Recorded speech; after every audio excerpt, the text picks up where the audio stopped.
And as you've heard, many of Kyiv's allies have expressed concerns that Trump's peace plan amounts to a wish list for Moscow. But my next guest believes this is the best deal Ukraine could get. Christian Leuprecht is a professor at the Royal Military College and Queen's University, and his latest book is Military Operations in Response to Domestic Emergencies and Global Pandemics. We reached him this morning in Munich, Germany. Nice to see you this morning, Christian. Good morning, Marianne. I want to get more of your response to this and your reaction, because why do you think this is the best deal for Ukraine right now? Well, Ukraine is in a weak position. It's in a militarily weak position as Russia continues to push in the front line, but especially in a financially weak position.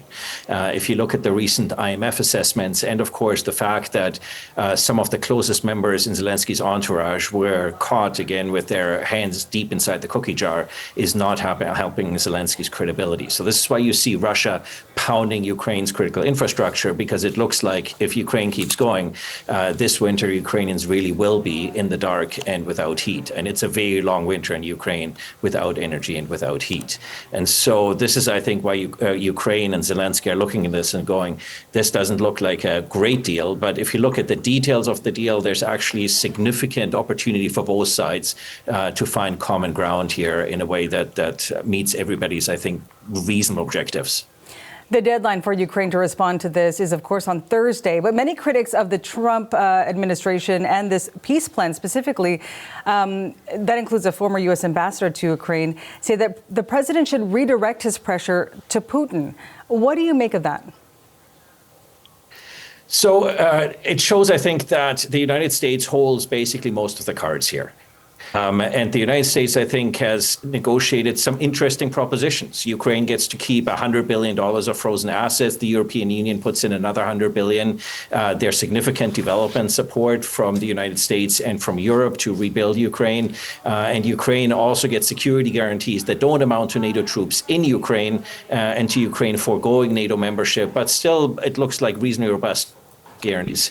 And so the deal ultimately does make Putin looked like a winner, but I think any deal that ultimately results in Russia having to pay up for at least a significant portion of the damage that it's done, and a deal that effectively provides sort of some land swaps, which are going to be inevitable, because Russia occupies some land that ultimately it will need to give up that are not in the 5 key regions. And we saw Russia and the United States swapping land after World War II in terms of occupation zones. And I think that in the medium term, even though everybody says, OK, you got to focus on Putin, let's also remember that between East and West Germany, 40 years of strategic patience resulted in the reunification of Germany. How much effort is the West willing to continue to put into Ukraine if perhaps some strategic patience could eventually result in Ukraine getting some or all of its occupied land back without the human, political, and financial cost? Let's talk about the talks underway in Geneva right now. Prime Minister Mark Carney and other Ukraine allies have said more work needs to be done on Trump's peace plan. In your opinion, how likely is it that they'll be able to come up with something that will satisfy Trump before this Thursday deadline? Well, Trump is really putting the onus on the European Union and Canada and other partners on this plan. It is often said that superpowers don't do windows. So this is sort of a signal from the United States that it's ultimately up to other allies to provide sort of the post-war support to Ukraine. And what that means, among other things, is that the European Union and Canada will have to arm the 600,000 strong post-war Ukrainian army. That's a significant financial cost. It's a very significant long-term commitment by the European Union and Canada. And look, I mean, the Prime Minister wrote just yesterday that the Ukrainian cause is Canada's cause and that Canada stands with Ukraine now and always. Well, let's see whether, those words are about to be put on the test in Geneva. And I think European and perhaps Canadian officials were a little surprised that they're going to end up holding the bag in making sure that this deal actually prevails. Prime Minister Carney spoke with Zelensky today.